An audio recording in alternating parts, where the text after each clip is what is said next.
విజయవాడ రాజకీయాల్లో కేసినేని చేసిన వ్యాఖ్యలు హీట్ని అయితే పెంచుతున్న పరిస్థితి. ఆయన చేసిన వ్యాఖ్యలతో మనతో మాట్లాడడానికి కేసినేని చిన్ని నాని సోదరుడు కేసినేని చిన్ని ఉన్నారు. ప్రస్తుతం ఆయనతో సార్ ఎలా చూడాలి సార్? నాని వైసీపీలో జాయిన్ అవుతూ చాలా హాట్ కామెంట్లు చేశారు. చంద్రబాబు కుటుంబంలో చిచ్చు పెట్టారంటూ ఆయన వ్యాఖ్యానించిన పరిస్థితి. మా కుటుంబంలో సమస్యలు ఈయన 2009లో తెలుగుదేశంలో జాయిన్ అయ్యారు. 2000 సంవత్సరం నుంచి మా కుటుంబంలో సమస్యలు ఉన్నాయి. ఈ సమస్యల్ని చంద్రబాబు నాయుడు గారు సృష్టించారని చెప్పి అసలు మీరు చూస్తే ఏ కుటుంబంలో అయినా చిన్నవాళ్ళు ఏదైనా తప్పు చేస్తే పెద్దవాళ్ళు సర్దుకుంటూ ఉంటారు. కానీ మా కుటుంబంలో విచిత్రమైన పరిస్థితి ఏంటంటే పెద్దవాళ్ళు తప్పు చేస్తూ ఉంటారు, చిన్నవాళ్ళు మేము ఎప్పటికప్పుడు సర్దుకుంటూ వెళ్తాం. ఇది ఒక పెద్ద విచిత్రమైన పరిస్థితి మా కుటుంబంలో 2000 సంవత్సరం నుంచి ఇప్పుడు దాకా నిరంతరం జరుగుతుంది. చంద్రబాబు నాయుడు గారు మా కుటుంబంలో చెప్పి సమస్యలు పెట్టారని ఆయన ఏదో సింపతి తెచ్చుకుందాం అనుకుంటున్నారు. మా మీద ఆయన గొడవలు ఇక్కడ ఉన్న విజయవాడ ప్రజలందరికీ తెలుసు ఎప్పటి నుంచి మా ఇద్దరి మధ్యలో గొడవలు ఉన్నాయో, మా కుటుంబంలో గొడవలు ఉన్నాయో. ఇటువంటి వ్యాఖ్యలు చేసినందుకు మా కుటుంబం తరఫున చంద్రబాబు నాయుడు గారికి సార్ మా కుటుంబం అందరం మీకు నా తరఫున సారీ చెప్తున్నాం. ఇటువంటి వ్యాఖ్యలు చేసినందుకు చింతిస్తున్నాం. అంటే శ్వేత కూడా మీరు కుటుంబ సభ్యులు కాదు అనేది కూడా ఆవిడ మీడియా ముఖంగా చెప్పిన పరిస్థితి. అందుకే కదా చెప్పేది, మా కుటుంబ సభ్యులందరినీ కూర్చోబెడితే ఒక్క కుటుంబ సభ్యుడు కూడా మీ వైపు లేరంటే మీ పరిస్థితి ఏంటో గౌరవ ఎంపీ గారు అర్థం చేసుకోండి. అంటే టీడీపీలోకి వచ్చిన తర్వాత పూర్తిగా ఆస్తిని అంతా కోల్పోయాను అనేది కూడా ఆయన కామెంట్ చేస్తున్నారు. 2014లో తెలుగుదేశం అభ్యర్థి కింద నుంచున్న సమయానికే ఈయన చాలా ఆర్థిక ఇబ్బందుల్లో ఉన్నారు. అది చంద్రబాబు నాయుడు గారికి కూడా తెలుసు. కానీ కష్టపడ్డాడు, ఇద్దామని సీట్ ఇచ్చారు. ఆ రోజు కష్టం కూడా ఏది పడలేదు. మేమందరం కష్టపడితే ఈయన విజయం సాధించారు. తెలుగుదేశం విజయం అది, ఇది ఈయన విజయం కాదు.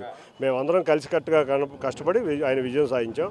అప్పటికే ఆయన ఆర్థిక ఇబ్బందులు ఉన్నాయి. 2015లో ఆర్థిక ఇబ్బందులు ఎక్కువయ్యి ఫైనాన్సర్లు బస్సులు కూడా సీజ్ చేసే పరిస్థితి వచ్చింది. మీరు చూస్తే ఎఫ్డివిట్లో 2014 ఎఫ్డివిట్లో కేసులు ఉంటాయి. ఆ కేసుల్లో బస్సులు సీజ్ చేసిన కేసు కూడా కనపడుతూ ఉంటుంది.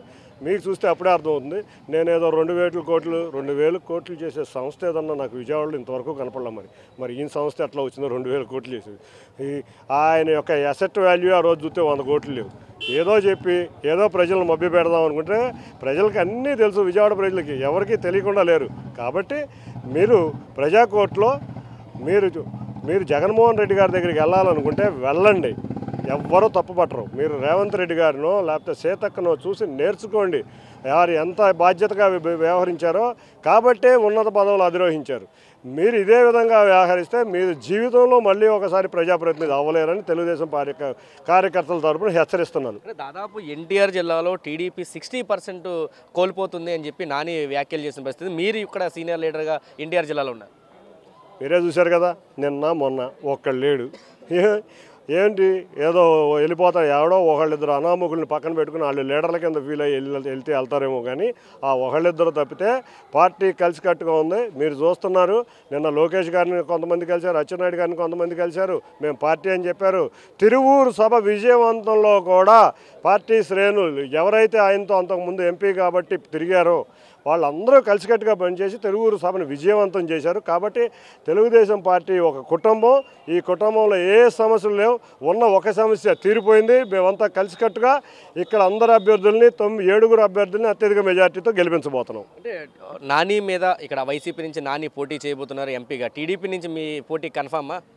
ఏమండి, నాని పోటీ చేయనివ్వండి, జగన్ పోటీ చేయనివ్వండి, మా కార్యకర్తను నుంచోబెట్టినా తెలుగుదేశంలో ఇక్కడ 1,50,000 మెజార్టీతో మా కార్యకర్తలు గెలుస్తారు. రాసుకోండి, చెప్తున్నాను, ఇదే రాసుకోండి. ఇది చెప్తున్నారు. పూర్తిగా టీడీపీకి సంబంధించి కుటుంబంలో ఉన్న ఒక సమస్య పోయిందని చెప్తున్నారు. నాని బయటకు వెళ్తుంటే ఆ సమస్య కూడా కోల్పోయింది. అయితే ఎన్టీఆర్ జిల్లాకి సంబంధించి టీడీపీ 1,50,000 మెజార్టీతో ఎంపీ సీట్ గెలవబోతుందంటే ధీమాగా చెప్తున్న పరిస్థితి. నాని చేసిన వ్యాఖ్యల్ని దురదృష్టకరం అంటూ కూడా కేసినేని చెప్తున్న పరిస్థితి. కెమెరా పర్సన్ నానితో కలిసి సురేంద్ర, RTV, విజయవాడ నుంచి. మరిన్ని వీడియోస్ కోసం ఛానల్ ని సబ్స్క్రైబ్ చేయండి. లేటెస్ట్ అప్డేట్స్ కోసం వాట్సాప్ ఛానల్ ని ఫాలో చేయండి. అండ్ లింక్ డిస్క్రిప్షన్ లో ఉంది.